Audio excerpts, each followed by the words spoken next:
Hello friends, welcome back to our channel. നമ്മൾ ഇന്ന് കാണാൻ പോകുന്നത് ഓശാന എന്ന മൂവിയാണ്. നായകന്റെ ജീവിതത്തിൽ കടന്നു വന്ന പ്രണയങ്ങളെ കുറിച്ചാണ് ഈ ഒരു മൂവിയിൽ പറയുന്നത്. കഥയിലേക്ക് കടക്കുന്നതിന് മുമ്പ് എല്ലാവരും ഈ വീഡിയോയ്ക്ക് ഒരു ലൈക്ക് തരിക. കഥയുടെ തുടക്കത്തിൽ തന്നെ കാണിക്കുന്നത് ജോൺ എന്ന പയ്യൻ റെയിൽവേ സ്റ്റേഷനിൽ ഇരിക്കാൻ നേരത്ത് മോഹൻ എന്നൊരാളെ പരിചയപ്പെടുന്നതാണ്. അയാൾ താൻ സ്നേഹിക്കുന്ന ഒരു വ്യക്തിയെ കാണാൻ വേണ്ടിയാണ് ഇവിടേക്ക് വന്നിരിക്കുന്നത്. വർഷങ്ങൾക്ക് മുമ്പ് ഒരു കോളേജിന്റെ ഫ്രണ്ടിൽ സൈക്കിളിൽ ചായ വിൽക്കുന്ന ജോലിയായിരുന്നു അയാൾക്ക്. അന്ന് അയാളുടെ അടുത്ത് സ്ഥിരമായിട്ട് ചായ കുടിക്കാൻ വരുന്ന ദേവി എന്ന് പറയുന്ന ഒരു പെൺകുട്ടി ഉണ്ടായിരുന്നു. മധുരയിലായിരുന്നു ദേവിയുടെ വീട്. ഇവിടെ അവളുടെ ബന്ധുവിന്റെ വീട്ടിൽ നിന്നാണ് അവൾ പഠിക്കുന്നത്. അങ്ങനെ ദിവസവും കണ്ട് ഇവർ രണ്ടുപേരുടെ ഇടയിൽ ഒരു പ്രണയമുണ്ടായിരുന്നു. എന്നാൽ പഠിത്തം കഴിഞ്ഞ് ദേവി പോകാൻ നേരത്ത് മോഹനോട് പറയുന്നുണ്ട് താൻ ഇവിടേക്ക് തിരിച്ചു വരുമെന്നും അന്ന് മോഹനെ ഇവിടെ നിന്ന് കൂട്ടിക്കൊണ്ടു പോകാമെന്നും. എന്നാൽ ആ കാത്തിരിപ്പ് ഒരുപാട് നീണ്ടുപോയി. ഈ അടുത്തിടെയാണ് ദേവി അയാളെ വിളിച്ചത് തന്നെ. അങ്ങനെ ആ ദേവിയെ കാണാൻ വേണ്ടിയിട്ടാണ് അയാൾ ഇവിടെ വന്നിരിക്കുന്നത്. ഇയാളുടെ സ്റ്റോറി കേട്ട ജോൺ ആകട്ടെ അവനെ പറ്റി ആലോചിക്കുന്നു. അവന്റെ ലൈഫിലും കുറെയധികം പ്രണയങ്ങൾ ഉണ്ടായിട്ടുണ്ട്. കഥ ഫ്ലാഷ് ബാക്കിലേക്ക് പോകുന്നു. ജോണിന്റെ അച്ഛനും അമ്മയും അവനെ എവിടേക്കോ യാത്ര അയക്കുകയാണ്. ട്രെയിനിൽ കയറി പോകാൻ നേരത്ത് അവൻ ചിന്തിക്കുന്നുണ്ട് ഇത്തവണത്തെ യാത്രയപ്പിൽ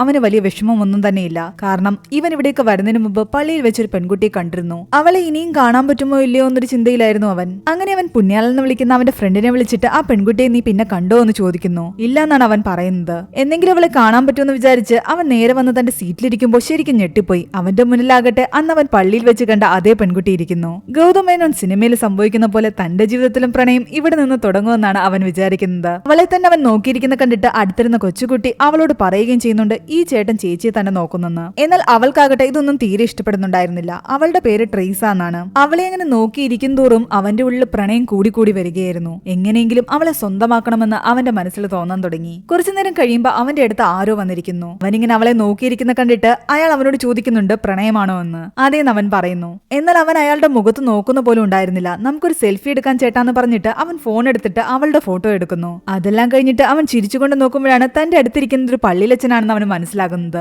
അവൻ ശരിക്കും പേടിച്ചു. അതൊന്നും സാരമില്ല, ഇതൊക്കെ ഈ പ്രായത്തിലുള്ളതാണെന്നാണ് അച്ഛൻ പറയുന്നത്. നിന്റെ മനസ്സിൽ അവളോട് പ്രണയമുണ്ടെങ്കിൽ അത് മനസ്സിൽ വെച്ചുകൊണ്ട് നിൽക്കാതെ അവളോട് തുറന്നു പറയണം. അച്ഛന്റെ മോട്ടിവേഷൻ കൂടിയായപ്പോഴേക്ക് അവന് കുറച്ച് ധൈര്യം കിട്ടി. അവളിടയ്ക്ക് സീറ്റിൽ നിന്ന് എഴുന്നേറ്റ് പോകുന്ന കണ്ടിട്ട് അവൻ തന്റെ ഇഷ്ടം പറയാൻ വേണ്ടിയിട്ട് അവളുടെ പിറകെ പോയി. അവളാകട്ടെ തന്റെ ഫ്രണ്ടിനോട് ഇങ്ങനൊരു പയ്യൻ തന്നെ നോക്കുന്നതിനെ പറ്റി സംസാരിക്കുകയായിരുന്നു. അവളുടെ ഫ്രണ്ട് പറയുന്നുണ്ട് അവന്റെ ശല്യം ഒഴിവാക്കാൻ നീ ഒരു കാര്യം ചെയ്യ്, ലവറിനോട് സംസാരിക്കുന്ന പോലെ എന്നോട് സംസാരിക്കാൻ. അവൾ അങ്ങനെ തന്റെ ലവറിനോട് സംസാരിക്കുന്ന പോലെ തന്റെ ഫ്രണ്ടിനോട് സംസാരിക്കുന്നു. ഇത് കേട്ടുകൊണ്ട് വന്ന ജോൺ ആകെ തകർന്നുപോയി. അവള് കമ്മിറ്റഡ് ആണെന്ന് മനസ്സിലായതും ഒരുപാട് വിഷമത്തോടെയാണ് അവൻ സീറ്റിലേക്ക് വന്നിരിക്കുന്നത്. എന്നാലും ഒന്നുകൂടി ഉറപ്പിക്കാൻ വേണ്ടിയിട്ട് അവള് വന്നിരുന്നപ്പോ അവൻ ചോദിക്കുന്നുണ്ട് നേരത്തെ ഫോൺ വിളിച്ചത് തന്റെ ബോയ് ഫ്രണ്ട് ആണോ എന്ന്. അതൊക്കെ താൻ എന്തിനാ അറിയുന്നതെന്നും താൻ തന്റെ കാര്യം നോക്കിയാൽ മതി എന്നൊക്കെ പറഞ്ഞിട്ട് അവൾ എല്ലാവരുടെയും മുന്നിൽ വെച്ചിട്ട് അവനോട് ദേഷ്യപ്പെടുന്നു. വന്നപ്പോ തൊട്ട് താൻ തുടങ്ങിയതാ എന്നെ ശല്യം ചെയ്യാതെ ഒന്ന് പോകുമെന്ന് ചോദിക്കുമ്പോൾ ഒരുപാട് വിഷമത്തോടെ അവൻ അവിടെ നിന്ന് മാറി മറ്റൊരു സീറ്റിൽ പോയിരുന്നിട്ട് തന്റെ ഡയറി എടുത്ത് എന്തൊക്കെയോ എഴുതാൻ തുടങ്ങി. അവന്റെ ലൈഫിൽ നടക്കുന്ന എല്ലാ കാര്യങ്ങളും അവനെ ഡയറിയിൽ എഴുതാറുണ്ടായിരുന്നു. കുറച്ചു കഴിയുമ്പോൾ സണ്ണിയച്ച വന്ന് അവനോട് ചോദിക്കുന്നുണ്ട് എന്താ ഇങ്ങനെ വിഷമിച്ചിരിക്കുന്നതെന്ന്. അവൻ പറയുന്നുണ്ട് എനിക്ക് അവളെ ഒരുപാട് ഇഷ്ടമാണ്, പക്ഷെ മറ്റൊരാളെ മനസ്സിൽ കൊണ്ട് നടക്കുന്ന അവളോട് ഞാൻ എന്റെ ഇഷ്ടം പറയുന്നത് ശരിയല്ല.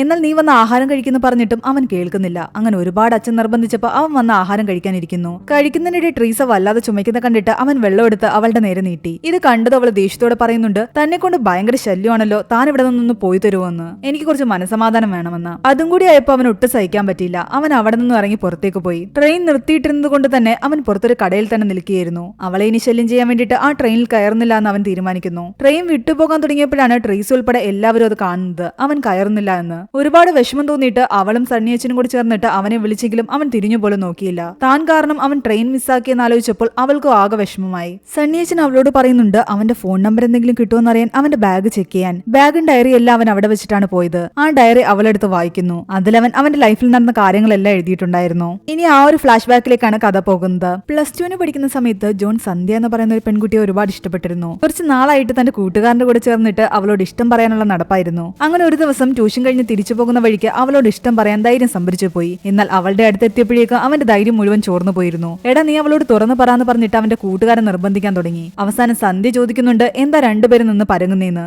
ആ ഒരു നിമിഷത്തിൽ എടാ നീ ജസ്റ്റ് അവളോട് ഐ ലവ് യു എന്ന് പറയാന്ന് പറഞ്ഞിട്ട് അവന്റെ കൂട്ടുകാരനാകട്ടെ ഐ ലവ് യു എന്ന് കയറി പറയുന്നു. എന്നാൽ ആ പെൺകുട്ടി വിചാരിക്കുന്നുണ്ട് അവന്റെ കൂട്ടുകാരനാണ് അവളെ സ്നേഹിക്കുന്നതെന്ന്. ഇത് കേട്ടതും തിരിച്ച് ആ പെൺകുട്ടി ആ കൂട്ടുകാരനോടും ഐ ലവ് യു ടു എന്ന് പറയുന്നു. അങ്ങനെ മണ്ണും ചാരി നിന്നവൻ പെണ്ണും കൊണ്ടുപോയി എന്ന് പറയുന്ന പോലെ ജോണിന്റെ കൂട്ടുകാരന് സന്ധി സെറ്റായി. അങ്ങനെ കുറച്ചുനാൾ കഴിഞ്ഞ് ജോൺ തന്റെ കോളേജ് ലൈഫിലേക്ക് കടന്നു. കോളേജിലും അവൻ ഒരു പെണ്ണ് സെറ്റായിട്ടുണ്ടായിരുന്നില്ല. ഒരു ദിവസം അവന് ബസ് മിസ്സായിട്ട് അവൻ ജീപ്പിൽ പോകാൻ വേണ്ടിയിട്ട് കവലയിലേക്ക് വന്ന് നിൽക്കുകയാണ്. അവിടെ വെച്ച് അവൻ ഒരു പെൺകുട്ടിയെ കാണുന്നു. ഏഞ്ചൽ എന്നായിരുന്നു അവളുടെ പേര്. കണ്ട മാത്രയില് അവളോട് അവന് പ്രണയം തോന്നുന്നു. അവളെ നോക്കി നിന്ന് അന്ന് അവൻ ആ ജീപ്പ് പോലും മിസ്സാക്കിയിരുന്നു. കോളേജിലെത്തിയിട്ടും അവളെ കുറിച്ചുള്ള ചിന്തയായിരുന്നു അവന്റെ മനസ്സിൽ. അന്ന് അവന്റെ കോളേജില് അവിടുത്തെ പ്രധാന ഗുണ്ടകളുടെ കുടുംബത്തിൽപ്പെട്ട ഒരു പയ്യനാകട്ടെ മറ്റൊരു പയ്യനെ തല്ലുന്നു. അഫ്സൽ എന്നായിരുന്നു ആ ഗുണ്ടാ നേതാവിന്റെ പേര്. ഈ അടികൊണ്ട് പയ്യനാകട്ടെ ദേഷ്യം തീർക്കാൻ വേണ്ടിയിട്ട് അഫ്സലിനെ ഒറ്റയ്ക്ക് ബാത്റൂമിൽ വെച്ച് കണ്ടപ്പോൾ ബാക്കിലൂടെ പോയി അവനെ അടിക്കുന്നു. തന്നെ ആരടിച്ചതെന്ന് അഫ്സൽ കണ്ടില്ല, അവന്റെ ബോധം പോയി. എന്നാൽ ഇത് കണ്ടുകൊണ്ട് ആ ബാത്റൂമിൽ നിന്ന് ഇറങ്ങിയായിരുന്നു നമ്മുടെ ജോൺ. ആ പയ്യൻ പറയുന്നുണ്ട് ഇത് ആരോട് പറയരുതെന്ന്. ജോൺ വന്നിട്ട് അഫ്സലിനെ തട്ടി നോക്കുന്നുണ്ട്. എന്നാൽ ഇത് കണ്ടുകൊണ്ട് വന്ന വേറെ രണ്ട് പയ്യന്മാർ വിചാരിക്കുന്നുണ്ട് ജോൺ ആണ് അഫ്സലിനെ അടിച്ചതെന്ന്. കോളേജിലെല്ലാം തന്നെ ഇത് പാട്ടായി. താനല്ല അഫ്സലിനെ അടിച്ചതെന്ന് അവൻ മാറ്റാനും നിന്നില്ല. അഫ്സലിനെ പോലൊരു റൗഡി അടിച്ചതിന്റെ പേരിൽ കോളേജിലെ എല്ലാവരും തന്നെ അവനോട് വളരെ ബഹുമാനത്തോടെയാണ് സംസാരിക്കാൻ തുടങ്ങിയത്. അതേ കോളേജിൽ തന്നെയായിരുന്നു ഏഞ്ചലും പഠിക്കുന്നത്. അവൾ ഈ കാര്യം അറിഞ്ഞിട്ട് അതിനെപ്പറ്റി അവനോട് ചോദിക്കുന്നു. പതിയെ പതിയെ അവരുടെ ഇടയിൽ ഒരു കണക്ഷൻ വരികയാണ്. ഒരു ദിവസം കോളേജിൽ ഇവർ രണ്ടുപേരും ജീപ്പിൽ വന്നിറങ്ങുന്ന കണ്ടിട്ട് അവന്റെ കൂട്ടുകാരൻ പറയുന്നുണ്ട് നിന്നെ 2 ദിവസം മുമ്പ് പള്ളിയിൽ വെച്ചൊരു പെൺകുട്ടി നോക്കിയെന്ന് ഞാൻ പറഞ്ഞില്ലേ, അത് ഈ പെൺകുട്ടിയാണെന്ന്. ജോൺ അവളെ ലൈൻ അടിക്കുന്നതിന് മുൻപ് തന്നെ അവള് ജോണിനെ നോക്കുന്നുണ്ടായിരുന്നു എന്ന് അറിഞ്ഞതും അവൻ രണ്ടും കൽപ്പിച്ച് അവളുടെ പിറകെ പോകുന്നു. അവൾക്കും അവനെ ഇഷ്ടമാണെന്നുള്ള കാര്യം അവന് മനസ്സിലായി. പിന്നീട് ഇവർ രണ്ടുപേരും പരസ്പരം പ്രണയിക്കാൻ ആരംഭിച്ചു. കോളേജ് ലൈഫിലുടനീളം അവർ പ്രണയത്തിലായിരുന്നു. കോളേജിലെ എല്ലാവർക്കും ഇവരുടെ പ്രണയത്തെ പറ്റിയും നന്നായിട്ട് അറിയാം. അങ്ങനെ കുറെ ദിവസങ്ങൾ കടന്നുപോയി. ഏഞ്ചലിന്റെ വീട്ടില് ഇവരുടെ പ്രണയത്തെ പറ്റി അറിഞ്ഞു. അവൻ ഒരു ദിവസം ഫോൺ ചെയ്യുമ്പോൾ ഏഞ്ചൽ ആയിരുന്നില്ല, അവളുടെ അപ്പനായിരുന്നു ഫോൺ എടുക്കുന്നത്. ഏഞ്ചലിനെ കുറിച്ച് ഞങ്ങൾക്ക് ഒരുപാട് പ്രതീക്ഷയുണ്ടെന്നും അവളെ നല്ലൊരിടത്ത് വിവാഹം കഴിച്ച് അയക്കണമെന്നാണ് ഞങ്ങളുടെ ആഗ്രഹമെന്നും അയാൾ പറയുന്നു. അതുകൊണ്ട് മോനായിട്ട് തന്നെ ഇതിൽ നിന്ന് ഒഴിവായി തരണം, അവളെ ഞങ്ങൾ പറഞ്ഞ് മനസ്സിലാക്കിക്കൊള്ളാം. അതോടെ അവരുടെ ആ പ്രണയം അവിടെ അവസാനിച്ചു. ഏഞ്ചൽ അവനോട് വന്ന് പറയുന്നുണ്ട് ഞാൻ നിന്നെ തേച്ചു എന്നൊക്കെ നീ വിചാരിക്കും, ഈ കോളേജ് മുഴുവൻ അങ്ങനെ വിചാരിക്കും. പക്ഷെ എന്റെ വീട്ടിൽ അത്രത്തോളം പ്രഷറുണ്ട്. അവൾക്കൊരു നല്ല കല്യാണാലോചന ഇപ്പോൾ വന്നിരിക്കുകയാണ്. നീ സെറ്റിലാക്കുന്നിടം വരെ എനിക്ക് വെയിറ്റ് ചെയ്യണമെന്നുണ്ട്. പക്ഷെ വീട്ടിലെ പ്രഷർ കാരണം അതൊന്നും തന്നെ സാധിക്കില്ല. അവനെ ഒരുപാട് ഇഷ്ടമാണെന്ന് പറഞ്ഞുകൊണ്ട് അവസാനമായിട്ട് അവനെ കെട്ടിപ്പിടിച്ച ശേഷം അവൾ അവിടെ നിന്നും പോകുന്നു. ഏഞ്ചലിനെ നഷ്ടപ്പെട്ടത് അവന് താങ്ങാവുന്നതിലും അപ്പുറമായിരുന്നു. പിന്നീടുള്ള ദിവസങ്ങളിലെല്ലാം തന്നെ അവൻ വളരെയധികം ഡിപ്രഷനിലായിരുന്നു. പള്ളിയിൽ പോലും പോകാതെ അവൻ ഇങ്ങനെ നടക്കുന്നത് കണ്ടിട്ട് പള്ളിയിലച്ഛൻ വന്ന് അവന്റെ വീട്ടുകാരോട് സംസാരിക്കുന്നു. അച്ഛനെ കണ്ടിട്ട് അവന്റെ ഒരു സ്തുതി പോലും പറയുന്നുണ്ടായിരുന്നില്ല. ദൈവചിന്തയില്ലാതെ ഇവനിങ്ങനെ നടക്കുന്നത് ശരിയല്ല എന്ന് പള്ളിയിലച്ഛൻ അവന്റെ വീട്ടുകാരോട് പറയുന്നു. ഇതെല്ലാം കേട്ടുകൊണ്ട് അകത്തിരുന്ന അവനാകട്ടെ പുറത്തേക്ക് ഇറങ്ങിവെന്ന് പറയുന്നുണ്ട് തനിക്കൊരു അച്ഛനാകണമെന്ന്. ഇത് കേട്ട് അവന്റെ വീട്ടുകാർ ഞെട്ടി. എന്നാൽ അവന്റെ ആ ആഗ്രഹത്തിനും അവർ കൂടെ നിന്നു. അങ്ങനെ ജോൺ ഇപ്പോൾ അച്ഛനാവാൻ പഠിച്ചുകൊണ്ടിരിക്കുകയാണ്. ഇതെല്ലാം തന്നെ ആ ഡയറിയിൽ ഉണ്ടായിരുന്നു. ട്രേസി ഇതെല്ലാം വായിച്ച് എന്തൊക്കെയോ ആലോചിച്ച് ആ ട്രെയിനിൽ തന്നെയിരുന്നു. അപ്പോഴേക്കും ജോൺ തന്റെ റൂമിലെത്തിയിരുന്നു. പുണ്യാളൻ അവനോട് നീ കൊണ്ടുവന്ന ബാഗ് എന്തെന്ന് ചോദിക്കുമ്പോൾ അതെല്ലാം ട്രെയിനിൽ മറന്നു വെച്ചു എന്നാണ് അവൻ പറയുന്നത്. നടന്ന സംഭവങ്ങളും അവൻ പറയുന്നു. ശരിക്കും പുണ്യാളൻ അച്ഛനാകാനൊന്നും വേണ്ടിയല്ല ഇവിടെ വന്ന് നിൽക്കുന്നത്. അതിനവന് വലിയ താല്പര്യമൊന്നുമില്ല. അവൻ സ്നേഹിക്കുന്ന പെൺകുട്ടി ഇവിടെ അടുത്തൊരു കോളേജിലാണ് പഠിക്കുന്നത്. അവളെ കാണാൻ വേണ്ടിയിട്ടായിരുന്നു അച്ഛനാകാനുള്ള വ്യാജേന അവൻ ഇവിടെ വന്ന് നിൽക്കുന്നത്. അങ്ങനെ അവർ രണ്ടുപേരും ചേർന്നിട്ട് പുണ്യാളിന്റെ കാമുകയെ കാണാൻ അവളുടെ കോളേജിലേക്ക് പോയി. എന്നാൽ അവിടെ വെച്ച് യാദർച്ഛികമായിട്ട് ട്രേസിയെ ജോൺ കാണുന്നു. അവളും ആ കോളേജിൽ തന്നെയായിരുന്നു പഠിക്കുന്നത്. അവളെ കണ്ടത് അവൻ ഓടി അവളുടെ അടുത്തേക്ക് ചെന്നു. എന്നാൽ അവളാകട്ടെ ദേഷ്യത്തിൽ അവന്റെ മുഖത്തൊരടി കൊടുക്കുന്നു. അന്ന് നീ എന്തുകൊണ്ട് ട്രെയിനിൽ കയറാതിരുന്നതെന്നും അത് കാരണം ഞാൻ ഒരുപാട് വിഷമിച്ചുവെന്നും അവൾ പറയുന്നു. പെട്ടെന്ന് തന്റെ കഴുത്തിൽ കിടന്ന കൊന്തയിൽ പിടിച്ച ശേഷം അവൾ അവിടെ നിന്നും പോയി. പുണ്യാളം വന്ന് ചോദിക്കുമ്പോൾ അവൻ പറയുന്നുണ്ട് അവളുടെ സ്നേഹമാണ് അവൾ അടിയിലൂടെ എനിക്ക് തന്നതെന്ന്. അവളുടെ പേരൊന്നും തന്നെ ജോണിന് അറിയില്ലായിരുന്നു. തന്റെ കാമുകിയുടെ സഹായത്തോടു കൂടി പുണ്യാളൻ അവളെ പറ്റി അന്വേഷിക്കുന്നു. അങ്ങനെയാണ് അവളുടെ പേര് ട്രീസ എന്നാണെന്നും അവൾ ഒരു കന്യാസ്ത്രീയാകാൻ വേണ്ടി പഠിക്കുകയാണെന്നും അറിയുന്നത്. അത് ശരിയാവില്ല എന്ന് പുണ്യാളം പറയുന്നുണ്ട്. എന്നാൽ ജോൺ അതൊന്നും തന്നെ കാര്യമാക്കുന്നില്ല. അവൾ കന്യാസ്ത്രീയാകാൻ പഠിക്കുന്നു, ഞാൻ അച്ഛനാകാൻ പഠിക്കുന്നു. എന്തൊക്കെയാണെങ്കിലും എനിക്ക് അവളെ ഇഷ്ടമാണെന്നാണ് ജോൺ പറയുന്നത്. എനിക്ക് ശരിക്കും ഇപ്പൊ അവളെ കാണാൻ തോന്നുന്നു എന്ന് അവൻ പറയുന്നുണ്ട്.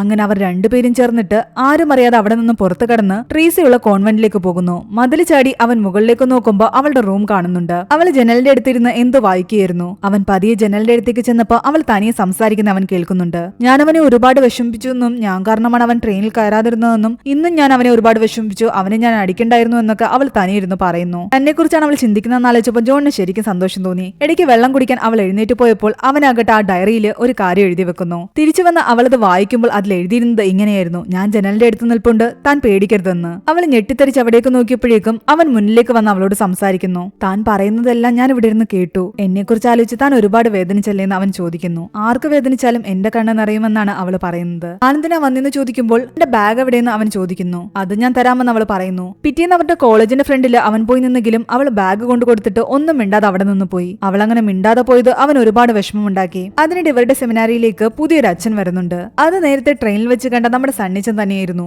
സണ്ണിച്ചനെ കണ്ടതും ശരിക്കും ജോൺ ഞെട്ടി. അവനെ പറ്റി എല്ലാ കാര്യങ്ങളും അയാൾക്കറിയാം. അയാൾ തന്നെ കുറിച്ച് എന്ത് വിചാരിക്കുമെന്നായിരുന്നു അവന്റെ ചിന്ത. ക്ലാസ്സിലേക്ക് കയറി വന്ന സണ്ണിച്ചനാകട്ടെ എല്ലാവരോടും സംസാരിക്കുന്നു. നിങ്ങളുടെ ജീവിതത്തിൽ എപ്പോഴെങ്കിലും നിങ്ങൾ ആരെങ്കിലും ഒക്കെ പ്രണയിച്ചിട്ടുണ്ടാകാം. എന്നാൽ ഇനി മുതൽ നിങ്ങൾ ദൈവത്തിനെയാണ് സ്നേഹിക്കാൻ പോകുന്നത്. തന്റെ ജീവിതത്തിലും ഒരു പെൺകുട്ടി ഉണ്ടായിരുന്നു. എന്നാൽ അതെല്ലാം മറന്നിട്ടാണ് താനിപ്പോൾ ഈ അച്ഛൻപട്ട സ്വീകരിച്ച് ഇവിടെ വന്നിരിക്കുന്നത്. ഇനി സണ്ണിച്ചന്റെ കഥയിലേക്കാണ് പോകുന്നത്. ചെറുപ്പത്തിലെ തന്നെ സണ്ണിയെ അച്ഛനാക്കാമെന്ന് അയാളുടെ അമ്മ നേർച്ച നേർന്നിരുന്നു. അതുകൊണ്ട് തന്നെ സ്കൂളിലെ എല്ലാവരും തന്നെ അവനെ കളിയാക്കിയിരുന്നു, പള്ളിയിലച്ചാന്ന് വിളിച്ചിട്ട്. ആ സമയത്ത് ലില്ലിക്കുട്ടി എന്ന് പറയുന്ന ഒരു പെൺകുട്ടി വന്ന് അവന്റെ കയ്യിൽ പിടിച്ചിട്ട് പറയുന്നുണ്ട് ഇവൻ അച്ഛനാകാനൊന്നും പോകുന്നില്ല, ഞാൻ ഇവനെ കല്യാണം കഴിക്കാൻ പോവുകയാണെന്ന്. സണ്ണിയുടെ വീട്ടിൽ ജോലിക്ക് നിൽക്കുന്ന ആളുടെ മകളായിരുന്നു ലില്ലി. അന്ന് എല്ലാവരുടെയും മുന്നിൽ സപ്പോർട്ട് ചെയ്ത അവളെ അവൻ പിന്നീട് പ്രണയിക്കാൻ ആരംഭിച്ചു. അവർ വളരുന്നതിനനുസരിച്ച് അവരുടെ ഉള്ളിലെ പ്രണയവും കൂടി വന്നു. അവസാനം സെമിനാറിലേക്ക് പോകേണ്ട സമയം എത്തിക്കഴിഞ്ഞപ്പോൾ സണ്ണിച്ചൻ അവളോട് പറയുന്നുണ്ട് ഞാൻ 2 വർഷം അവിടെ പോയി ഇംഗ്ലീഷൊക്കെ പഠിച്ചിട്ട് UK പോയി നല്ല ജോലി വാങ്ങിച്ചിട്ട് നിന്നെ വിവാഹം കഴിക്കും. അതിനുള്ളിൽ ഞാൻ മമ്മിയെ പറഞ്ഞ് സമ്മതിപ്പിക്കും. ഞാൻ അച്ഛനൊന്നും ആകാൻ പോകുന്നില്ല. അവളും അയാൾക്ക് വേണ്ടി കാത്തിരുന്നു. എന്നാൽ ഇവരുടെ കാര്യം അറിയാവുന്ന അവളുടെ അച്ഛനും അമ്മയും അവളോട് പറയുന്നുണ്ട് നമ്മൾ തലമുറകളായിട്ട് അവരുടെ വീട്ടിൽ ജോലിക്ക് നിൽക്കുന്നവരാ, ഈ ബന്ധം ശരിയാകില്ല എന്ന്. എന്നാൽ ഞങ്ങൾ വളരെയധികം സീരിയസ് ആണെന്നും എത്ര കാലം വേണമെങ്കിലും ഞാൻ കാത്തിരിക്കുമെന്നും ലില്ലി പറയുന്നു. പഠിത്തം എല്ലാം കഴിഞ്ഞ് സണ്ണി തിരിച്ചെത്തിയിട്ട് തന്റെ മമ്മിയോട് എല്ലാ കാര്യങ്ങളും പറയാൻ ശ്രമിക്കുകയാണ്. എന്നാൽ അയാളുടെ മമ്മിയാകട്ടെ 10-15 വർഷമായിട്ട് നേർന്ന് മാംസാഹാരം ഒന്നും തന്നെ കഴിക്കാതെ ഇയാൾക്ക് വേണ്ടിയിട്ട് വ്രതമിരിക്കുകയായിരുന്നു. സണ്ണിയെ ഒരു അച്ഛനായി കാണണമെന്നായിരുന്നു അവരുടെ ഏറ്റവും വലിയ ആഗ്രഹം. മരിക്കുന്നതിന് മുമ്പ് അതെനിക്ക് കാണണമെന്നും അവർ പറയുന്നു. ഇത്രയും ത്യാഗം സഹിച്ച് വ്രതമല്ലായിരിക്കുന്ന അമ്മച്ചിയോട് പിന്നെ തനിക്ക് അച്ഛനാകാൻ പറ്റില്ല എന്ന് പറയാൻ സണ്ണിക്ക് തോന്നിയില്ല. അങ്ങനെ അവരുടെ ആഗ്രഹപ്രകാരം അച്ഛനാകാൻ വേണ്ടിയിട്ട് സണ്ണി തിരിച്ചുപോയി. അച്ഛൻപട്ടം എല്ലാം കിട്ടിക്കഴിഞ്ഞിട്ട് മമ്മിയുടെ അടുത്ത് വന്നപ്പോൾ അവരുടെ മനസ്സിലുണ്ടായ സന്തോഷം എത്രത്തോളം ഉണ്ടായിരുന്നു എന്നും അയാൾ പറയുന്നു. അങ്ങനെ ക്ലാസ് എല്ലാം കഴിഞ്ഞിട്ട് സണ്ണിച്ചും പോയി. അതിനിടയ്ക്ക് ജോൺ അറിയുന്നുണ്ട് ട്രീസിക്ക് പനിയായിട്ട് ഹോസ്പിറ്റലിൽ അഡ്മിറ്റ് ആണെന്ന്. അവൻ അങ്ങനെ അവളെ പോയി കാണുന്നു. കുറച്ചുനേരം അവളുടെ അടുത്ത് ഇരിക്കുകയും സംസാരിക്കുകയും ചെയ്യുന്നുണ്ട്. അവിടെ കൂടി നിന്ന് എല്ലാവരും വിചാരിക്കുന്നുണ്ട് ഇവർ തമ്മിൽ പ്രണയത്തിലാണെന്ന്. അല്ലാന്നവർ പറഞ്ഞെങ്കിലും ആരും വിശ്വസിക്കുന്നില്ല. നിങ്ങൾ തമ്മിൽ നല്ല മാച്ച് ആണെന്നാണ് അവർ പറയുന്നത്. രാത്രിയിൽ അവളെ കണ്ടിട്ട് തിരിച്ചു വന്നപ്പോഴേക്കും അവൻ ഇവിടെ നിന്ന് പുറത്തുപോയി വിവരം അറിഞ്ഞിട്ട് സണ്ണിച്ചൻ അവിടെ ഇരിപ്പുണ്ടായിരുന്നു. ജോൺ അയാളോട് പറയുന്നുണ്ട് തനിക്കൊരിക്കലും ട്രീസിയെ മറക്കാൻ പറ്റില്ല എന്ന്. അവളെ ഞാൻ അത്രത്തോളം സ്നേഹിക്കുന്നുണ്ട്. എന്നെ അച്ഛന് മനസ്സിലാക്കാൻ പറ്റുന്നില്ലെങ്കിൽ ഇവിടെ നിന്നും എന്നെ പറഞ്ഞു വിട്ടുകൊള്ളാൻ. അയാൾ അങ്ങനെ ദേഷ്യം നിൽക്കുമ്പോൾ അവൻ ഒരു കാര്യം കൂടി ചോദിക്കുന്നുണ്ട്. അച്ഛൻ എപ്പോഴെങ്കിലും ലില്ലിയെ മറക്കാൻ പറ്റിയിട്ടുണ്ടോ എന്ന്. അത് കേട്ടതും അയാൾ ഒന്നും മിണ്ടാതെ അവിടെ നിന്നും പോയി. പിന്നീട് പഴയ കാര്യങ്ങൾ ആലോചിക്കുകയാണ്. സണ്ണി അച്ഛൻപട്ടം സ്വീകരിച്ചതോടുകൂടി അയാളുടെ വൈദിക ജീവിതത്തിൽ ഒരു തടസ്സമാകാതിരിക്കാൻ ലില്ലി ആത്മഹത്യ ചെയ്തിരുന്നു. ആ കർമ്മങ്ങളിൽ പോലും അയാൾക്ക് പങ്കെടുക്കേണ്ടതായി വന്നു. ജീവിതത്തിൽ ഒരിക്കലും സണ്ണിച്ചന് ലില്ലിയെ മറക്കാൻ സാധിക്കില്ല. അങ്ങനെയിരിക്കെ ഒരു ദിവസം ജോൺ ആകട്ടെ ട്രീസിയോട് സംസാരിക്കാൻ വേണ്ടിയിട്ട് പുണ്യാളിന്റെയും അവന്റെ കാമുകിയുടെയും സഹായം തേടുന്നു. ഒരു ചെറിയ ചായക്കടയിൽ വെച്ച് അവർ പരസ്പരം കണ്ടുമുട്ടുന്നു. കുറച്ചുനേരം സംസാരിക്കുന്നു. അവൻ ട്രീസിയോട് പറഞ്ഞിട്ടുണ്ടായിരുന്നു തന്നെ ഒന്ന് വിളിക്കാൻ. എന്നാൽ തന്റെ ഫോൺ സിസ്റ്ററിന്റെ കയ്യിലായിരിക്കും, തനിക്ക് വിളിക്കാൻ പറ്റില്ല എന്ന് അവള് പറയുന്നു. അവർ കുറച്ചുനേരം സംസാരിച്ച് ഒരുമിച്ചൊരു ചായയൊക്കെ കുടിച്ചിട്ട് അവിടുന്ന് പോകാൻ നേരം പുണ്യാളം പറയുന്നുണ്ട് ഒരു കാര്യം ചെയ്യ്, എന്റെ കയ്യിലുള്ള ഈ ഫോൺ നീ അവൾക്ക് കൊടുക്കാൻ. അങ്ങനെ ചെറിയൊരു ഫോൺ അവൻ കൊണ്ടുപോയി അവളുടെ കയ്യിൽ കൊടുത്തിട്ട് പറയുന്നുണ്ട് സമയം കിട്ടുമ്പോൾ എന്നെ വിളിക്കണമെന്ന്. പതിയെ ട്രീസിയും അവനെ പ്രണയിക്കാൻ ആരംഭിച്ചിരുന്നു. അവളുടെ മനസ്സിൽ മുഴുവൻ ജോൺ ആയിരുന്നു. അവൻ പറഞ്ഞ പോലെ ഒരു ദിവസം അവൾ അവനെ വിളിക്കുകയും ചെയ്യുന്നുണ്ട്. സംസാരിക്കുന്നതിനിടയിൽ അവൻ ചോദിക്കുന്നുണ്ട് തന്റെ ഡയറി ഇപ്പോഴും ട്രീസിയുടെ കയ്യിൽ തന്നെ ഇല്ലേ, അത് എപ്പോഴാ തിരിച്ചു തരുന്നതെന്ന്. എന്നാൽ ഏത് ഡയറി എന്ന് അവൾ ചോദിക്കുന്നു. അവൾക്കത് തിരിച്ചു കൊടുക്കാൻ ഒട്ടും താല്പര്യം ഉണ്ടായിരുന്നില്ല. അതിനിടയ്ക്ക് പുറത്ത് ആരോ കഥകൾ വന്നു മുട്ടി. ഫോൺ വെച്ചിട്ട് അവൾ പോയി ഡോർ തുറക്കുമ്പോൾ അവളെ കാത്തിരുന്നത് ഒരു ദുഃഖവാർത്തയായിരുന്നു. അവളുടെ അപ്പച്ചന് തീരെ സുഖമില്ലാതെ ക്രിട്ടിക്കൽ സ്റ്റേജിൽ ഹോസ്പിറ്റൽ അഡ്മിറ്റ് ആണ്. അവൾ ജോണിനെ കാര്യം അറിയിച്ചിട്ട് ബസ്സിൽ കയറി. അവൾ നാട്ടിലേക്ക് പോകുവാണെന്ന് അറിഞ്ഞിട്ട് അവൻ ഓടി ബസ്സിൽ വന്നിട്ട് അവളുടെ കയ്യിൽ നിർബന്ധപൂർവ്വം കുറച്ച് ക്യാഷ് കൊടുക്കുന്നു. എന്നിട്ട് എത്തിയിട്ട് വിളിക്കണമെന്ന് പറഞ്ഞിട്ട് ബസ്സിൽ നിന്ന് ഇറങ്ങുന്നു. എന്നാൽ ബസ് എടുക്കുമ്പോഴേക്കും അവൻ വീണ്ടും തിരിച്ചു കയറിയിരുന്നു. അവളെ ഒറ്റയ്ക്ക് വിടാൻ അവന് തോന്നിയിരുന്നില്ല. അവൻ അവിടെ എങ്ങനെ മാറി നിൽക്കുന്നത് കണ്ടിട്ട് തന്റെ അടുത്ത് വന്നിരിക്കാൻ അവൾ പറയുന്നു. അങ്ങനെ നാട്ടിലേക്കുള്ള യാത്രയിൽ അവളുടെ കൂടെ അവനും കൂടി. പുണ്യാള ഇതിന്റെ ഇടയ്ക്ക് അവനെ വിളിച്ചിട്ട് പറയുന്നുണ്ട് നീ തിരിച്ചു വരുന്നില്ലേ എന്ന്. ഞാൻ അവളുടെ കൂടെ പോവുക, ഇപ്പൊ തിരിച്ചു വരുന്നില്ല എന്ന് പറഞ്ഞിട്ട് അവൻ ഫോൺ സ്വിച്ച് ഓഫ് ആക്കി വെച്ചു. ഹോസ്പിറ്റലിൽ എത്തിയപ്പോൾ ഡോക്ടേഴ്സ് പറയുന്നുണ്ട് അറിയിക്കേണ്ടവരെ എല്ലാം തന്നെ അറിയിച്ചു കൊള്ളാൻ. അത്രയ്ക്കും ക്രിട്ടിക്കൽ സ്റ്റേജിലായിരുന്നു അവളുടെ അപ്പച്ചൻ. ഉള്ളിലേക്ക് കയറി കാണാൻ അവൾക്ക് അനുവാദം കൊടുത്തപ്പോൾ അവൾ അവനെയും കൂട്ടിയാണ് പോകുന്നത്. ഇത് കണ്ട് എല്ലാവരും ഒന്ന് ഞെട്ടി. എന്നാൽ അകത്ത് കിടന്ന് അവളുടെ അപ്പച്ചനോട് സംസാരിക്കുമ്പോൾ അയാൾ പറയുന്നുണ്ട് നിന്റെ മരിച്ചുപോയ അമ്മച്ചിയുടെ ഏറ്റവും വലിയ ആഗ്രഹമാണ് നീ കന്യാസ്ത്രീയാകണമെന്ന്. മരിക്കുന്നതിന് മുമ്പ് എനിക്കിത് കാണണമെന്നുണ്ടായിരുന്നു. എന്നാൽ എനിക്കിനി അധികം സമയമില്ലാന്ന് തോന്നുന്നു. ഞങ്ങളുടെ രണ്ടുപേരുടെ ആ ആഗ്രഹം നീ സാധിച്ചേ പറ്റൂ. ഇയാൾ ഇങ്ങനെ പറയുന്ന കേട്ടിട്ട് അവിടെ നിന്നും സങ്കടത്തോടെ ഇറങ്ങിപ്പോവുകയാണ് ജോൺ. തനിക്കൊരിക്കലും അവളെ സ്വന്തമാക്കാൻ കഴിയില്ല എന്നുള്ള സത്യം അവൻ മനസ്സിലാക്കി. തിരിച്ചു റൂമിലെത്തിയ അവനെ കാത്ത് സണ്ണിച്ചൻ ഇരിപ്പുണ്ടായിരുന്നു. അയാളുടെ കാലിൽ വീണ് അവൻ മാപ്പ് പറയുന്നുണ്ട്. തന്നെ ഇവിടെ നിന്ന് പുറത്താക്കരുതെന്നും പറയുന്നു. താൻ അവളെ മറന്നുകൊള്ളാം. ഇനി ഞാൻ ദൈവത്തെ മാത്രമേ സ്നേഹിക്കൂ. പൂർണ്ണമായിട്ടും എല്ലാ കാര്യങ്ങളും മറന്നിട്ട് ഞാൻ അച്ചൻപട്ടം സ്വീകരിക്കാൻ തയ്യാറാണ്. അവനങ്ങനെ കാലു പിടിച്ച് പറയുന്ന കാരണം തൽക്കാലം അവൻ ചെയ്തതെല്ലാം മറന്നിട്ട് അവനെ അവിടെ തന്നെ തുടരാൻ അയാൾ അനുവദിച്ചു. പിന്നീട് കാണിക്കുന്നത് 5 വർഷങ്ങൾക്ക് ശേഷമുള്ള കഥയാണ്. അച്ഛനാകാനുള്ള പഠിപ്പെല്ലാം കഴിഞ്ഞു. തിരുവസ്ത്രം അണിയുന്നതിന് മുമ്പ് ജോൺ വന്ന് സണ്ണിയെ കാണുന്നു. ജോണിന്റെ മാറ്റം ശരിക്കും സണ്ണിയെ അത്ഭുതപ്പെടുത്തിയിരുന്നു. അയാളുടെ ആ പഴയ ഡയറി സണ്ണി തിരിച്ചു കൊടുക്കാൻ ശ്രമിച്ചെങ്കിലും പഴയ ഓർമ്മകളൊന്നും ഇനി തനിക്ക് വേണ്ടാന്ന് പറഞ്ഞിട്ടാണ് അത് സ്വീകരിക്കാതെ അവിടെ നിന്നും ജോൺ പോകുന്നത്. അവിടുത്തെ പള്ളിയിൽ വെച്ചിട്ട് അന്നത്തെ ദിവസം വീണ്ടും ട്രീസിയെ ജോൺ കണ്ടുമുട്ടി. എന്നാൽ അയാൾ ഒന്നും മിണ്ടാതെ അവിടെ നിന്നും പോയി. അന്ന് രാത്രി അയാൾക്കൊരു കോള് വരുന്നുണ്ട്. ആ കോള് വന്നതിന് പിന്നെയാണ് അയാൾ ആ റെയിൽവേ സ്റ്റേഷനിലേക്ക് വന്നതും. കഥ വീണ്ടും സിനിമയുടെ തുടക്കത്തിലേക്ക് വരികയാണ്. താൻ സ്നേഹിക്കുന്ന ദേവിയെ കാത്തിരിക്കുന്ന മോഹൻ ആ ട്രെയിൻ വരുന്നത് നോക്കി നിൽക്കുകയായിരുന്നു. അയാൾ കാത്തിരുന്നത് പോലെ വർഷങ്ങൾക്ക് ശേഷം ദേവി അയാൾ കണ്ടുമുട്ടി. താൻ വരാൻ ഒരുപാട് താമസിച്ചു പോയെന്ന് ദേവി പറയുന്നു. മോഹൻ ഇന്നും ഒറ്റയ്ക്ക് തന്നെയായിരുന്നു ജീവിക്കുന്നത്. തന്നോടുള്ള ആ സ്നേഹം ഇപ്പോഴുണ്ടോന്ന് ദേവി ചോദിക്കുമ്പോൾ അയാൾ പറയുന്നുണ്ട് ആ സ്നേഹം എനിക്ക് ഇപ്പോഴും ഉണ്ടെന്ന്. അങ്ങനെ വർഷങ്ങൾക്ക് ശേഷം അവർ ഒരുമിച്ചൊരു ജീവിതം തുടങ്ങാൻ തീരുമാനിച്ചു. അവർ പോയി കഴിയുമ്പോൾ ജോണിന്റെ അടുത്തേക്ക് ട്രീസ വരുന്നുണ്ട്. നാളെയാണ് താൻ തിരുവസ്ത്രം അണിയാൻ പോകുന്നതെന്ന് അവൾ പറയുന്നു. തനിക്ക് അറിയാമെന്നാണ് ജോൺ പറയുന്നത്. ജോൺ എന്തെങ്കിലും തന്നോട് പറയുമെന്ന് ട്രീസ പ്രതീക്ഷിച്ചിരുന്നു. എന്നാൽ അയാൾ ഒന്നും മിണ്ടാതെ നിൽക്കുകയാണ്. പോവുകയാണ്. ട്രീസ മനസ്സിലാലോചിക്കുന്നുണ്ട്. അന്ന് അപ്പച്ചൻ അങ്ങനെ പറയുന്ന സമയത്ത് തനിക്ക് എന്താണ് പറയാനുള്ളതെന്ന് കേൾക്കാൻ പോലും ജോൺ ഒന്നും നിന്നിരുന്നില്ല. ഇനിയൊന്നും പറഞ്ഞിട്ട് കാര്യമില്ലാന്ന് തോന്നിയിട്ട് അവൾ തിരിച്ചു നടക്കുമ്പോൾ അവളെ കത്തവിടെ സണ്ണിച്ച് നിൽപ്പുണ്ടായിരുന്നു. അയാൾ അവളോട് പറയുന്നുണ്ട്, കന്യാസ്ത്രീയാകാൻ വേണ്ടിയിട്ട് നീ തയ്യാറായിക്കൊണ്ടിരിക്കുകയാണെന്നുള്ള കാര്യം നീ മറക്കരുതെന്ന്. എന്നാൽ തന്റെ മനസ്സിനെ തനിക്ക് കൺട്രോൾ ചെയ്യാൻ പറ്റുന്നില്ല എന്നും ഒരിക്കലും എനിക്ക് ജോണിനെ മറക്കാൻ പറ്റില്ല എന്നും അവൾ പറയുന്നു. അവൾക്കൊരിക്കലും ഈ കന്യാസ്ത്രീയാകാൻ ഒട്ടും താല്പര്യമില്ലെന്ന് മനസ്സിലാക്കിയതോടുകൂടി സണ്ണി അവളോട് പറയുന്നുണ്ട്, നിങ്ങൾക്ക് രണ്ടുപേർക്കും ഇപ്പോഴും സമയമുണ്ട്. ഈ സന്യാസ ജീവിതം സ്വീകരിക്കാൻ നിങ്ങളെ ആരും തന്നെ നിർബന്ധിക്കില്ല.